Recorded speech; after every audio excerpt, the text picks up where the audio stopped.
핸드폰을 뺏으려고 경호실하고 대통령실 참모들이 그렇게 노력을 했는데 아, 그랬대요? 못 뺏었습니다. 아, 그렇군요. 얼추 추산해 보면 몇백 명은 될 것 같아요. 아, 그 정도나 되나요? 그럼 도대체 이 인간은 뭐야? 어떤 존재인가?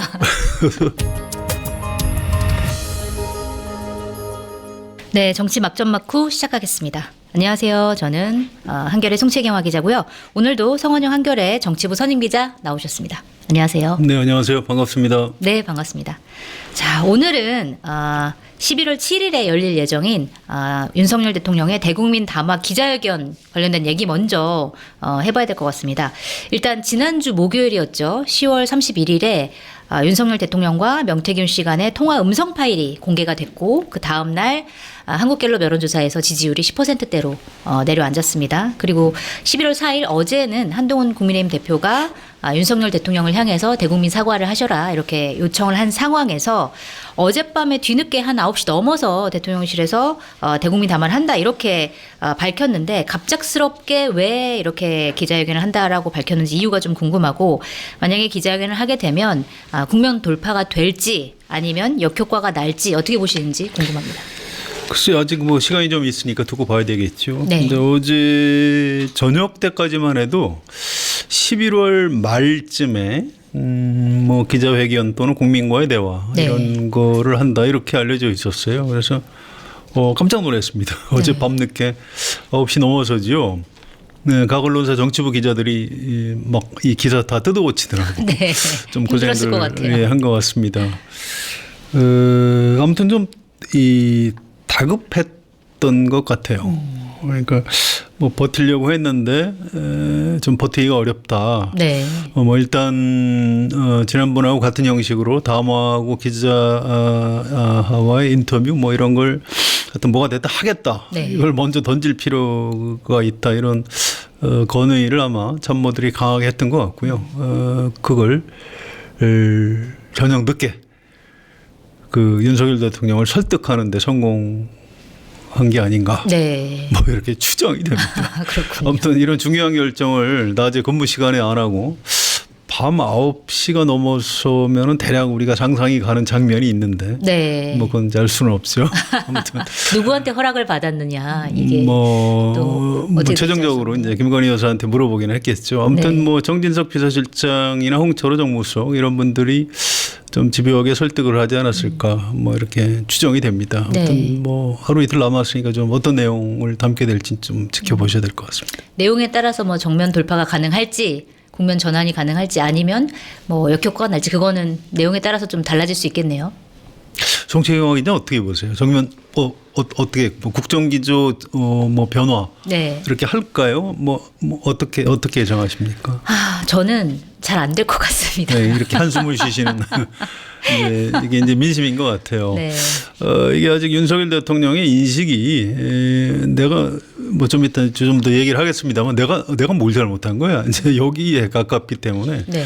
그렇게 큰 변화를 기대하지 않으시는 게 정서적으로 좀 도움이 될 겁니다. 정서적으로. 예, 이거 기대했다가 나중에 또 막 실망하고 절망하고 우리 시청자들도 그런 고통을 겪지 않도록 네. 하기 위해서 그리 큰 기대는 하지 마시고 네. 얼마나 하나 보자 그냥 뭐 이런 정도 좀 여유 있는 마음으로 지켜보셨으면 좋겠습니다. 네, 알겠습니다. 지난주 목요일에 더불어민주당이 기자회견을 열었죠. 윤석열 대통령과 명태균 씨의 대화 녹취를 공개를 한 건데 성환영 선임 기자도 아마 들어보셨을 거예요. 이 17조 정도로 이제 짧은 내용인데 김영선이 좀 해줘라 뭐 이런 이제 워딩이 들어가 있었죠. 어떻게 보셨어요? 뭐 공천 개입이죠. 네. 이걸 뭐 법률적으로 뭐 법률 위반한 거는 아니다. 에이, 그건 거짓말이고요. 네. 일단 이 발언이 뭐 짧으니까 한번 볼까요? 공관위에서 나한테 들고 왔길래 들고 왔다는 거죠. 네. 내가 김영선이 경선 때부터 열심히 뛰었으니까 그거는 김영선이를 좀 해줘라. 자, 경선 때 열심히 뛰었으니까 해줘라. 네. 뭐 이런 얘기를 했죠. 경선 때 열심히 하면 뭔가 좋다 이런 얘기고요. 또 내가 해주라고 했다. 네. 뭐 내가 얘기했다. 뭐 이렇게 명확하게 얘기한 거죠. 또 마지막으로 그랬는데 말이 맞네 당에서. 이 얘기는 이게 당의 반대를 무릅쓰고 네. 이 당선자가 자기 권력을 이용해서 밀어붙였다. 라고 자백한 거나 다름이 없어요. 네, 이게 결정적인 증거입니다. 이거보다 더 확실한 스모킹건이 어디 있어요. 네. 공천 개입이죠. 근데 이걸 이제 공직선거법 위반으로 처벌할 수 있느냐 없느냐 이거는 나중에 아마 재판을 해봐야 알 수 있을 겁니다. 좀 엇갈립니다. 네. 당선자는 사실상 대통령에 뭐 준하는 권력자로 봐야 된다 이런 대법원 판례도 있고 그래요. 네. 아무튼 이게요. 6월 1일 2022년 6월 1일 이 시도지사 공천, 그러니까 이때 전국 동시지방선거가 있었죠. 그래서 또 국회의원 재보궐선거가 있었고요. 그래서 그때 공천은 이미 대통령 취임 5월 10일 이전에 네. 당선자 때 이미 다 이렇게 물꼬를 트고 가닥을 잡고 이렇게 정리를 이미 한 겁니다. 네. 그래서 뭐 그때 경기지사를 김은혜 의원이 출마했는데 그건 윤석열 당선자가 뭐 해준 거다. 네. 이게 이제 당 안팎에서 뭐 파다했고요. 또 충남지사 지금 김태흠 지사도 윤석열 당선자가 그 강하게 권유해서 네. 이렇게 나간 걸로 뭐 어떤 거의 확인이 된 겁니다. 또 강원지사 공천도 뒤집혔죠. 네. 경선 끝에 지금 김진태 지사가 하고 있는데 여기에도 당선자 윤석열 당선자의 의중이 강하게 반영된 걸로 이건 뭐 거의 뭐 이론의 여지가 없는 이 정치부 기자들이 다 알고 있는 그 상식입니다. 네. 그래서 이걸 가지고 뭐 나는 안 했다 네. 이렇게 얘기하는 거는 손바닥으로 하늘을 가리는 거죠. 뭐 대통령실에서는 그냥 덕담한 거다 하도 뭐라고 하니까 라고 얘기했는데 그 얘기를 믿을 수가 없다 이런 말씀이신 거죠? 최고의 권력자가 네. 야, 걔 좀 해줘. 이렇게 얘기했는데 그게 이제 덕담일까요? 그 얘기를 듣는 사람들은 어떻게 느끼죠? 그거를 가장 강력한 거의 하나님의 목소리로 듣지 않을까요? 네. 뭐 그래놓고 그거 내가 덕담한 거예요. 그건 그런 식의 거짓말을 하면 안 되는 겁니다. 네, 알겠습니다. 그 대통령이라고 하는 직위에 있는 사람들의 사적 통화, 뭐 사적 메시지 내용 이런 것들이 외부에 밝혀진 경우가 거의 없었던 것 같은데 사실 윤석열 대통령이나 김건희 여사 같은 경우 지금까지 굉장히 많이 나왔습니다. 윤석열 대통령은 뭐 통화 음성 파일은 이번이 처음이지만 기존에 뭐 체리따봉 텔레그램 메시지가 공개가 되기도 했었고 김건희 여사 같은 경우에는 뭐 가장 최근에는 뭐 허은하 개혁신당 대표와 지난 7월에 통화했다라는 내용이 밝혀지기도 했고 기자랑의 통화 내용이 아예 이제 음성이 나가기도 했고 여러 가지가 이제 공개가 됐었는데 사실은 개인 폰을 쓰고 이렇게 외부적으로 연락을 자유롭게 취하는 것 자체가 상당히 이제 대통령 부부로서는 조심스러워야 될 부분을 조심스러워하지 않는다라는 평가를 굉장히 많이 받는데 왜 이렇게 경각심 없이 외부와 두 부부가 이렇게 연락을 하는 걸까요? 아무튼 이게 윤석열 대통령이나 김건희 여사와의 문자 또는 대화, 네. 목소리 이를 지금 핸드폰에 가지고 있는 분들이 굉장히 많습니다. 네. 제가 얼추 추산해 보면 한 몇백 명은 될 것 같아요. 그 정도나 되나요? 몇백 명 수준. 그래서 시간이 갈수록 이게 점점 더 나올 겁니다. 이제 그 내용에 따라 이제 달라지는 건데요. 네. 언론계 사람들 또 유튜브 하는 사람들도 뭐 통화, 문자 이런 것들을 했습니다. 네. 왜 그럴까요? 왜 참 그런 궁금하죠. 걸까요? 네. 저도 좀 물어봤어요. 이게 도대체 왜 그러냐? 그랬더니 이제 김건희 여사에 대해서는 여당 사람들이 이렇게 설명을 해요. 김건희 여사는 공적 분야에서 일을 해본 적은 없다. 사업을 했다. 네. 그러니까 성공한 여성 사업가로서의 어떤 그 성격, 네. 캐릭터를 아주 전형적으로 가지고 있는 사람이다. 이분들은 아주 자유분방해요. 네. 그러니까 모든 사람하고 다 얘기할 수 있고 뭐 이런 처음부터 이제 그렇게 젊을 때부터 그렇게 성장을 했죠. 그러다가 우리나라 최고의 권력장이 대통령의 부인이 된 겁니다. 그러니까 뭐 더 이제 거칠 것이 없는 뭐 그래서 이제 김건희 여사는 그렇게 여기저기 전화도 하고 문자도 하고 그러니까 말 그대로 자유로운 영혼으로 좀 살고 있는 거죠. 네. 윤석열 대통령은 평생 공직에 있었는데 그랬죠. 왜 그럴까요? 이것도 물어봤더니 의외로 쉽게 답이 나오더라고요. 네. 검사들이 원래 그렇답니다. 그래요. 그게 또 검사의 특징인가요? 네, 그러니까 수사권도 갖고 있고 기소권도 갖고 있기 때문에 자기들끼리 뭐 검사가 무슨 범죄를 저질러도 또는 불법을 저질러도 이게 문제가 돼서 기소가 되고 재판을 받을 가능성이 다른 직업군보다는 훨씬 적다고 그래요.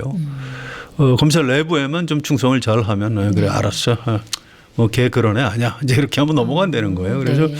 윤석열 대통령도 이제 좀 의외로 자기가 이게 잘못하면 내가 이 다음에 재판을 받을 수 있다.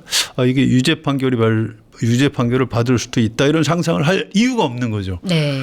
자기가 바로 이제 그 집단의 핵심, 그것도 윤석열 사단의 총수 아니겠습니까? 네. 그러니까 이제 그런 걱정 전혀 안 하는 거고요. 그래서 내가 곧 법이다. 그러니까 내 마음대로 해도 된다. 이게 이제 몸에 이렇게 체질화돼 있기 때문에 이렇게 벌어지는 장면이고, 대통령이 됐으면 대통령 당선되는 순간부터 야 이거 나 이제 내 목소리 다 녹음된다. 나는 어항 속의 금붕어다 이렇게 살았어야 되는데 네. 그렇게 안 살았어요. 이 윤석열 대통령 가지고 있는 핸드폰을 뺏으려고 경호실하고 대통령실 참모들이 그렇게 노력을 했는데 그랬대요? 못 뺏었습니다. 그렇군요.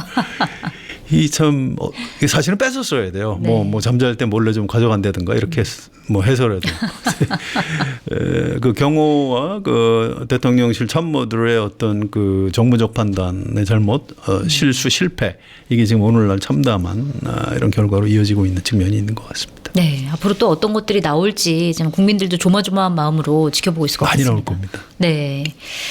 자, 그런데 윤석열 대통령이 지지율이 지금 계속 떨어지고 있습니다. 11월 10일이 되면 대통령 임기 5년의 딱 절반인데 2년 6개월이 되는 거죠.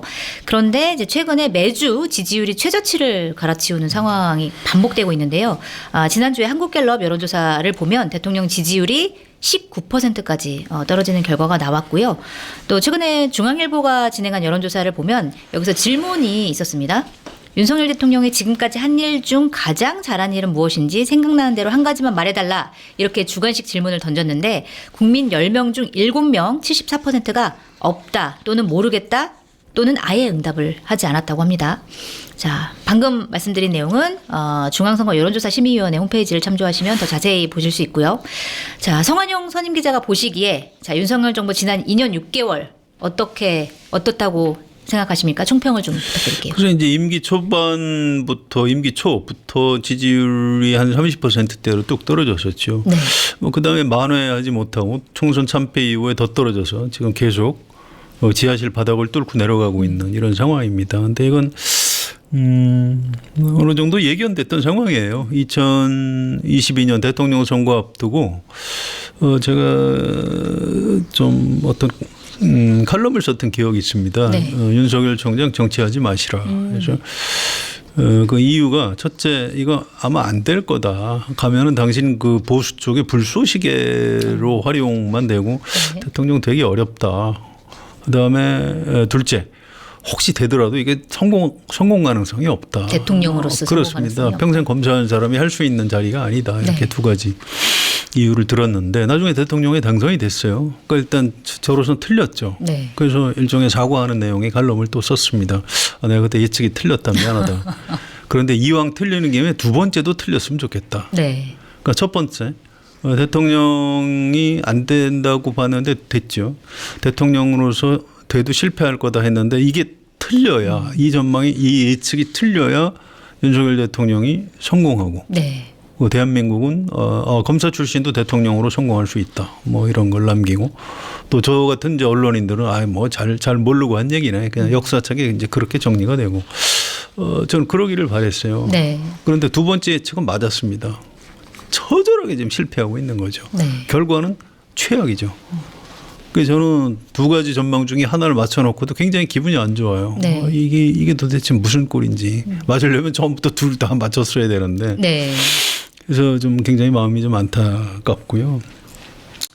우리나라 대통령 자리에 걸린 저주가 있습니다. 대통령 되면 불행해진다. 네. 우리 역대 대통령들이 대부분 이 저주를 빠져나가지 못했는데 네, 맞습니다.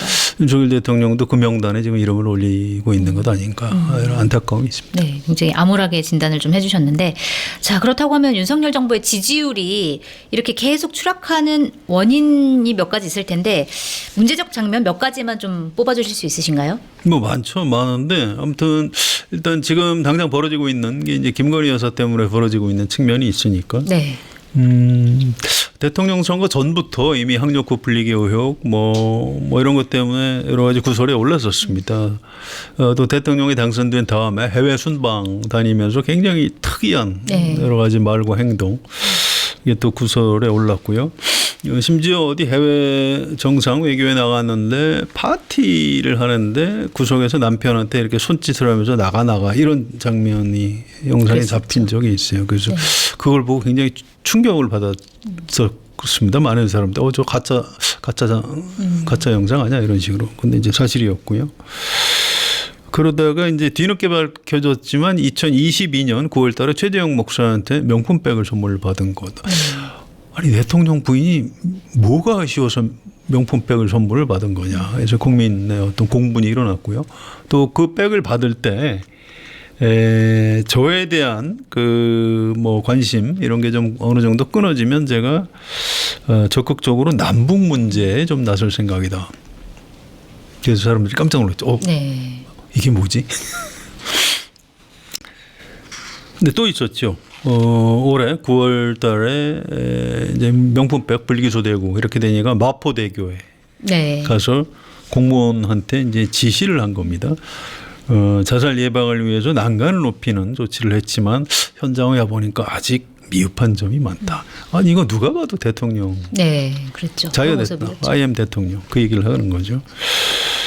그런 것들 때문에 이제 지지율이 아주 급속히 추락하기 시작했고요.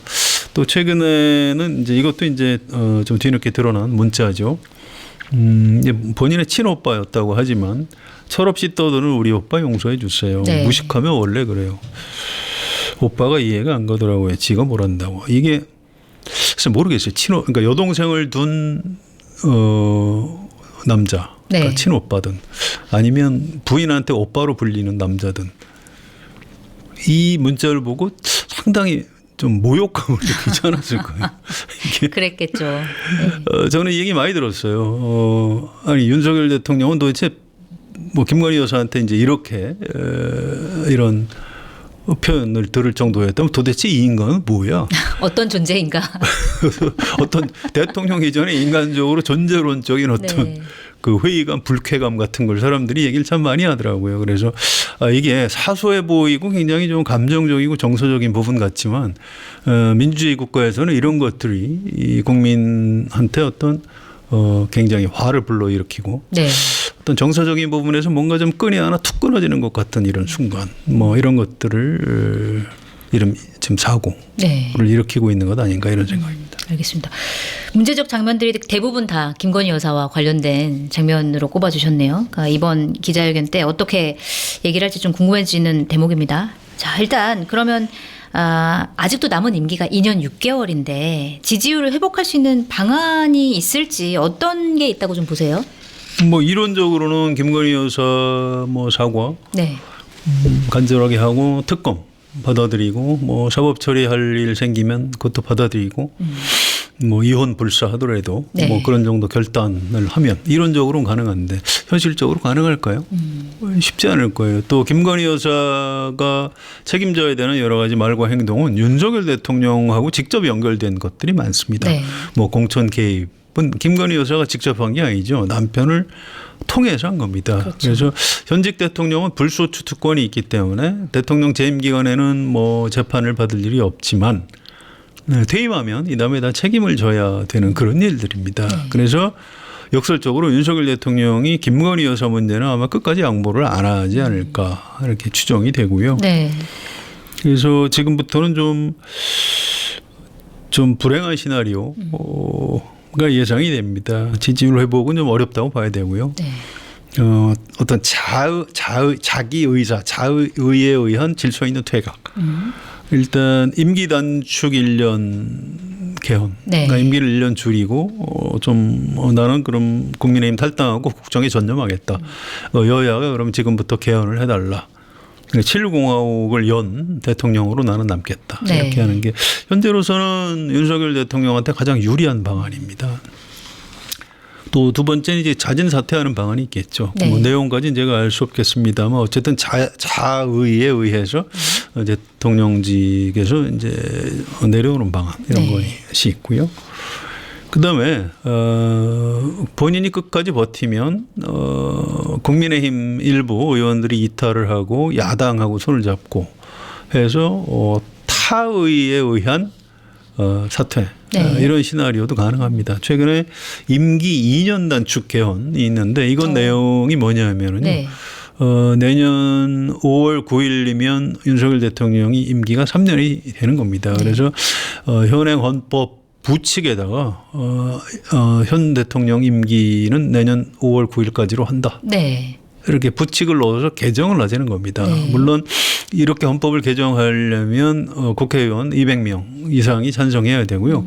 또 국민투표를 거쳐야 됩니다. 네. 헌법을 개정하는 거니까요. 그렇습니다. 네. 그래서 만약에 국회의원 200명 이상이 찬성하고 국민투표까지 찬성이 나온다 그러면 윤석열 대통령이 그냥 물러나는 거죠. 이건 사실상 쫓겨나는 것이나 네. 다름이 없습니다. 네. 또 하나 마지막 방법은 국회 탄핵소추에 의해서 헌법재판소의 탄핵 심판을 받아보는 방안 이런 것들이 있는 거죠. 그래서 이게 지금 윤석열 대통령이나 여당에서는 굉장히 좀 암울한 시나리오일 수밖에 없는데 네. 이런 것들도 지금부터 마음의 준비를 좀 해 나가는 것이 옳지 않겠나. 그렇지 않고 뭐 단순히 조금 국정 지지율을 좀 만회해서 정권을 이끌어갈 수 있다. 이러기에는 좀 상황을 보면 시간이 좀 많이 지난 것 아닌가 이런 생각이 듭니다. 네. 그 여러 가지 방안 중에서 과연 여당은 어떤 방안을 좀 생각하고 있는 건지 그런 부분들이 좀 궁금해지는 지점이 있습니다. 앞으로 우리가 이 얘기를 아마 계속 방송에서 아마 해야 될 겁니다. 네, 알겠습니다. 자, 윤석열 대통령에 대한 평가 여기서 마무리를 하고 마지막으로 하나만 좀 더 여쭤볼게요. 이재명 더불어민주당 대표가 어제였죠. 11월 4일에 금융투자소득세를 폐지하자.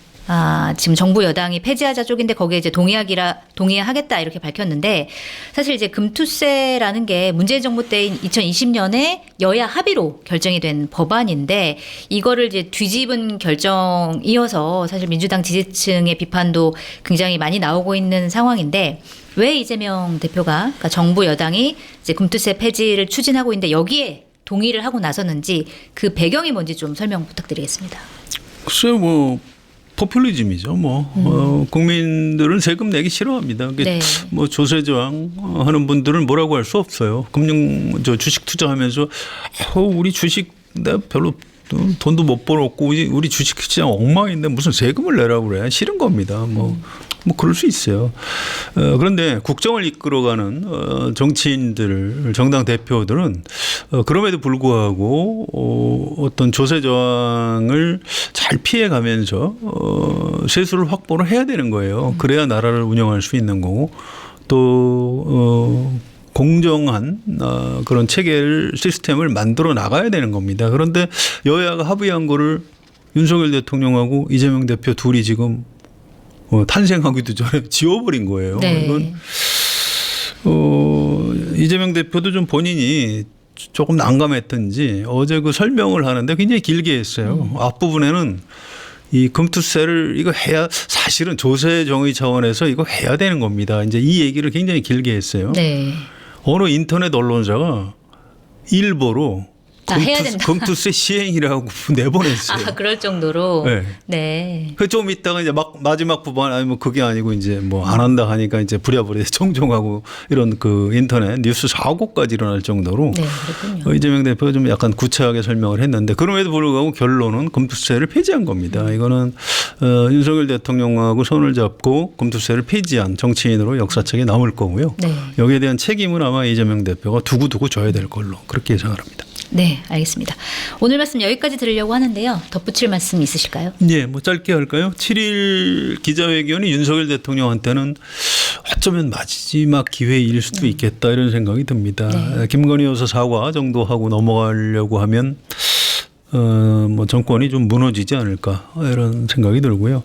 아마 국정기조 쇄신은 지금 윤석열 대통령이 가진 정치적 역량이나 의지 이런 걸로 볼 때 좀 어려울 것 같아요. 그걸 기대하지는 않겠습니다. 다만 네. 인적 쇄신을 해줘야 됩니다. 원래 대통령제에서는 대통령이 좀 능력이 없으면 그냥 참모들하고 장관들 이렇게 모가지를 잘라가면서 앞으로 가는 겁니다. 네. 어쨌든 사람을 바꾸면 국민은 그럼 좀 달라질까 이렇게 좀 봐주는 측면이 있거든요. 그렇게 해서 좀 시간을 벌어가면서 이제 국정기조를 서서히 바꿔가는 이런 방안이 있는데 그것도 할지 잘 모르겠어요. 네. 하여튼 윤석열 대통령으로서는 인적 쇄신을 해도 대단한 결심이 필요할 텐데 그런 정도 결심을 하지 않으면 좀 어려워질 겁니다. 스스로 내려오거나 끌려 내려오는 굉장히 불행한 앞날이 기다리고 있다. 네. 좀 지혜롭게 생각을 하고 좀 마음을 단단히 굳게 먹었으면 좋겠다. 이 말씀을 드리겠습니다. 네, 알겠습니다. 저희 다음 주에는 아무래도 윤석열 대통령 기자회견 내용 보고 또 평가하는 시간을 가져야 될 것 같습니다. 자, 오늘도 깊이 있는 분석 감사드리고요. 저희는 다음 주에 다시 찾아오도록 하겠습니다. 감사합니다.